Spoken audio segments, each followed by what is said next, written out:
explique, pero conseguiste otros casos que pudiesen ser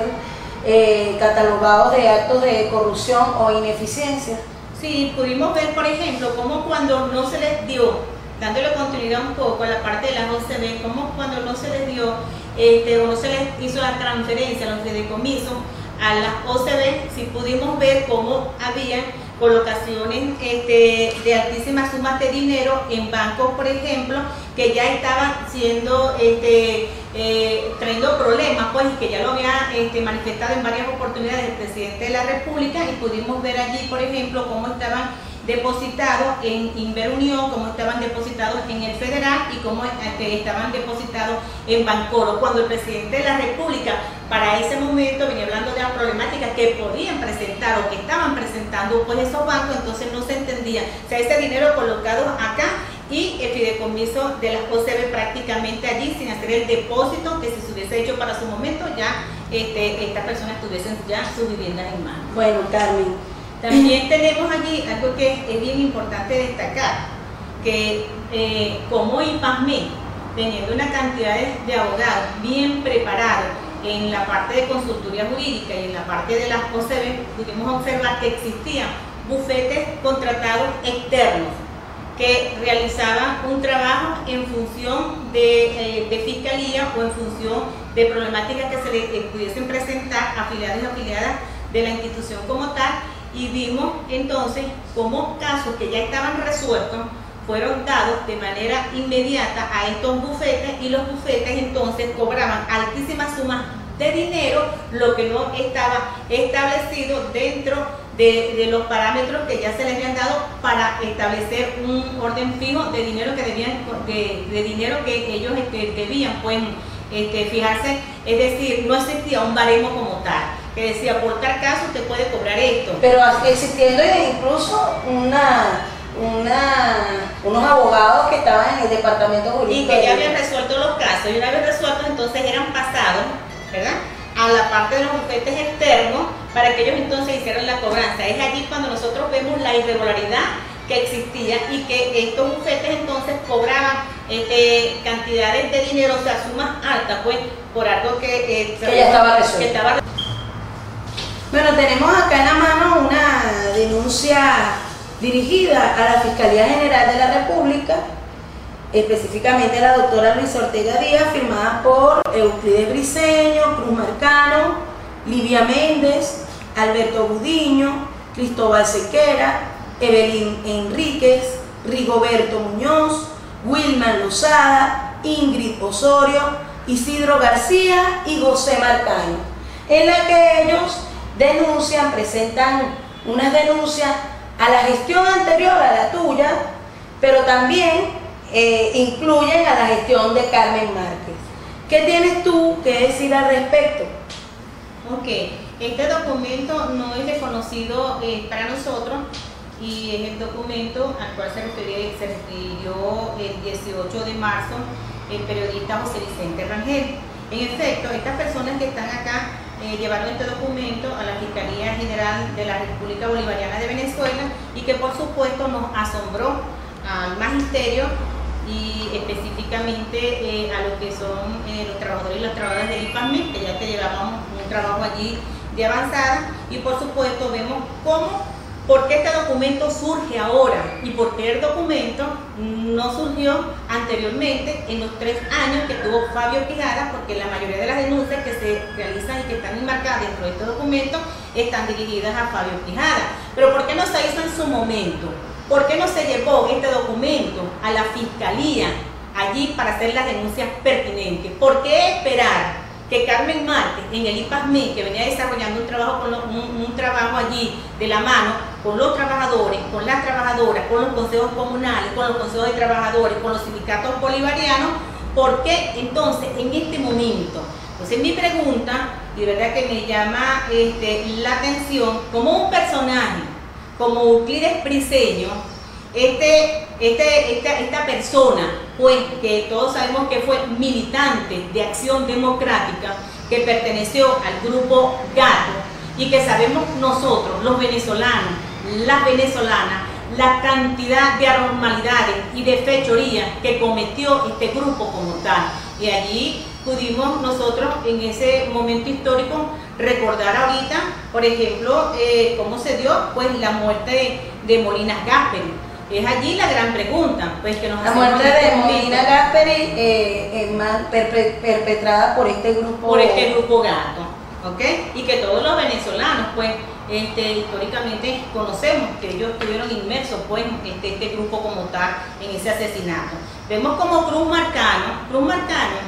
ha pertenecido a juntas anteriores y estuvo en la dirección de contribuciones, pues, allí en el IPASME. Y es uno de los personajes que pudimos nosotros observar en el momento que asumimos IPASME, que estaba esta dirección como tal incurriendo en ciertas irregularidades, y nosotros tomamos la decisión de que debíamos sacarlo, porque es que al momento de ver esa cantidad de irregularidades en función de burocracia, de corrupción y de ineficiencia, para ese momento lógicamente que hay que colocar cuadros revolucionarios que hagan el trabajo a la par pues de las exigencias de la revolución. Entonces eso nos llama a nosotros de verdad la atención, y esa manera de reflexión, ver cómo estos personajes que están acá, aquí tenemos nosotros, por ejemplo, Alivia Méndez, Alberto Uriño, Cristóbal Sequera, Evelyn Enrique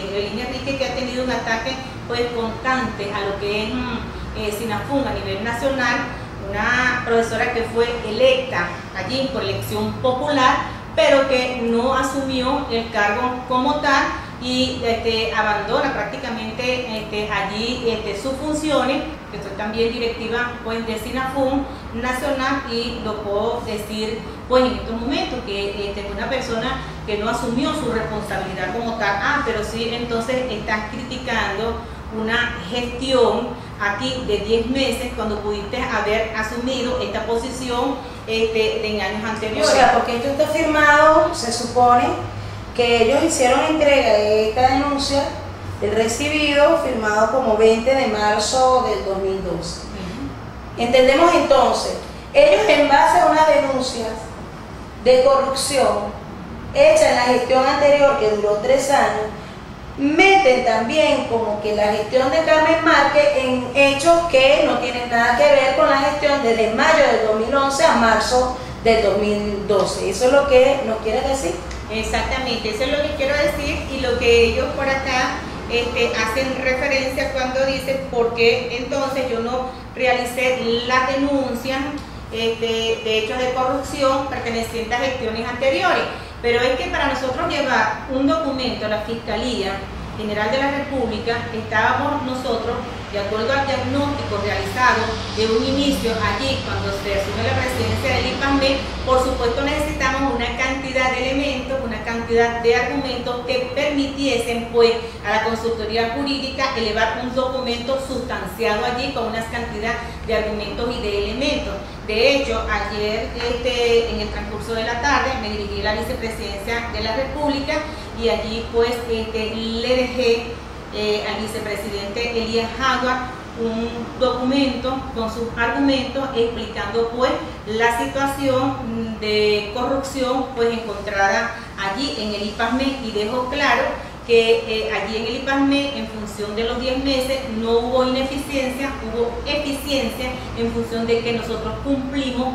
allí con todos los compromisos laborales de los trabajadores, de las trabajadoras, y también cumplimos, pues, como lo dije anteriormente, con la otra parte fundamental, que no solamente nos debimos a la parte reivindicativa, también nos debemos a la parte política, porque el gran compromiso y el avance hacia el proceso revolucionario para poder construir el nuevo Estado, y que no es otro que el socialismo, pues tiene que ir de la mano con lo que es la plataforma política. Nuestro compromiso está asumido pues para el 7 de octubre y continúa pues el compromiso. Estas son simples y llanamente trabas que se van ocasionando en el camino, pero que nosotros, bien como buenos revolucionarios, las asumimos, las enfrentamos, y es por ello que en los próximos días Movimiento de Educadores Bolivarianos, SINAFUN, Sindicato Nacional de la Fuerza Unitaria Magisterial, estaremos sentados en mesas de trabajo para analizar esta situación, porque no se trata, y que debe quedar bien claro en el magisterio que Carmen debe volver a eso me iba a preguntar un poco.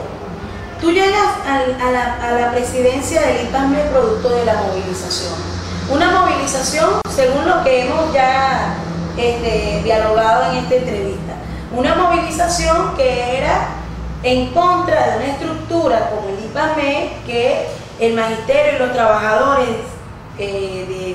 afiliados a esta institución consideran que no cumple sus funciones en cuanto a la previsión y a la seguridad social. Una vez que tú llegas a la gestión, consigues un IPASME que viene de años atrás con actos con algunas fallas administrativas, irregularidades y de hecho también algunos hechos de presunta corrupción. Entonces, estas personas, muchas ligadas, o algunas de ellas ligadas a gestiones anteriores, y que en su mayoría, entiendo cuando hablábamos un poco por fuera de la entrevista, que vienen casi todos del movimiento al socialismo, el partido Más, otros de Acción Democrática, es decir, que no están enmarcados dentro de los que apoyamos el proceso revolucionario, hacen una denuncia donde te involucran la gestión de Carmen Márquez en hechos que ocurrieron en la gestión anterior, pero que además se dieron a lo largo de 3 años. Y es una cosa que llama mucho la atención. José Vicente Rangel, entonces, en base a esta denuncia hecha acá, hace un programa de televisión, su programa José Vicente Hoy, en Los Confidenciales, en donde se refería entonces a la gestión actual, que era la tuya, y al siguiente día ocurre tu destitución. Eso es lo que nosotros hemos podido ver en esta entrevista. En base a eso, ¿qué acciones va a tomar no solamente Carmen Márquez, sino movimiento de educadores bolivarianos, junto con esos que también se movilizaron antes de tú llegar a la presidencia del IPASME, en contra de la corrupción de ese instituto? ¿Qué acciones hay? Y también te quiero preguntar un poco eso. ¿Es la defensa de la gestión de Carmen Márquez para poder ir al cargo de nuevo? ¿O de qué se trata no solo esta aclaratoria, sino a toda vista esta lucha que es muy necesaria darla desde el hecho de nosotros acabar con... De las dos preguntas que me estás realizando en este momento, fíjate que primero educadores bolivarianos y lo que es SINAFUN, en función de las acciones, nosotros vamos a realizar acciones en defensa pues de los 10 meses de gestión de Carmen Márquez en el IPASME, en que allí ni hubo corrupción ni hubo ineficiencia, y eso debe de quedar bien claro ante el magisterio venezolano, ante el gobierno revolucionario, ante los hombres y mujeres de buena voluntad de aquí del pueblo venezolano, y que por supuesto allí las acciones a tomar. Ayer nosotros introdujimos un documento, particularmente mi persona, ayer la vicepresidencia de la República, y ya para los próximos días estaríamos acudiendo nosotros allí a la doctora Luisa Ortega Díaz, a la fiscal general de la República Bolivariana de Venezuela, donde vamos a introducir un documento donde solicitamos que pues se haga una auditoría en función de mi gestión, y que por supuesto el acompañamiento será allí a través de educadores bolivarianos, a través de SINAFUN, y por supuesto a través de otras organizaciones sindicales, como serían los obreros, como serían también la parte de los administrativos. Solo es un acompañamiento que vamos y una movilización pasiva, pues, como nos caracteriza a nosotros los socialistas y los revolucionarios, para dejar bien claro la gestión de Carmen Márquez en función de este documento que nosotros tenemos acá y que hemos pues, hablado en el día de hoy. Y en cuanto a la otra pregunta del apego o la defensa pues, de la presidencia del IPASME como tal, no se trata del cargo como tal, ¿okay? Se trata de la defensa, como lo dije ya anteriormente. ¿Y cuál sería aquí la reflexión? Bueno, que la lucha en función de la institución como tal, que es una institución que brinda grandes beneficios pues, al magisterio, bueno, debe seguir, esta lucha debe continuar. porque debe darse la transformación en la estructura del IPASMED en función de los beneficios de los afiliados, de las afiliadas y en función de la comunidad. Es una lucha que se debe hacer en conjunto, como lo dijimos anteriormente. Debe manejar allí las contralorías sociales a través de las 64 unidades de IPASMED, a través de allí de las 10 gerencias y de las 4 gerencias, y de las 10 oficinas. Es un trabajo que se debe hacer de manera organizada y de manera, todo unificando un mismo criterio en función que el IPA es del magisterio y que el IPA no se debe a una junta administradora. Después de haber salido de la presidencia del IPASMED, seguirá el movimiento de educadores bolivarianos y Carmen Márquez como parte de ese movimiento y de SINAFUN luchando por transformar el IPASMED. Claro, esa es la idea. La idea es que el movimiento de educadores bolivarianos y la parte de SINAFUN y todos los sindicatos que nos acompañaron y que nos acompañan en esta lucha es darle continuidad a que la transformación del IPASMED en función de dar respuesta al magisterio debe continuar. La lucha allí continúa, claro, se deben hacer bajo todos los parámetros reglamentarios, como es, por ejemplo, que se haga entender que una estructura como la que existe ahorita en el IPASMED no va a permitir avanzar en función de las necesidades y en función de lo que es de ir a la par de la revolución. En función de todo esto, entonces nosotros debemos de luchar por esa transformación del IPASMED y debemos hacerlo y construirlo entre todos y todas.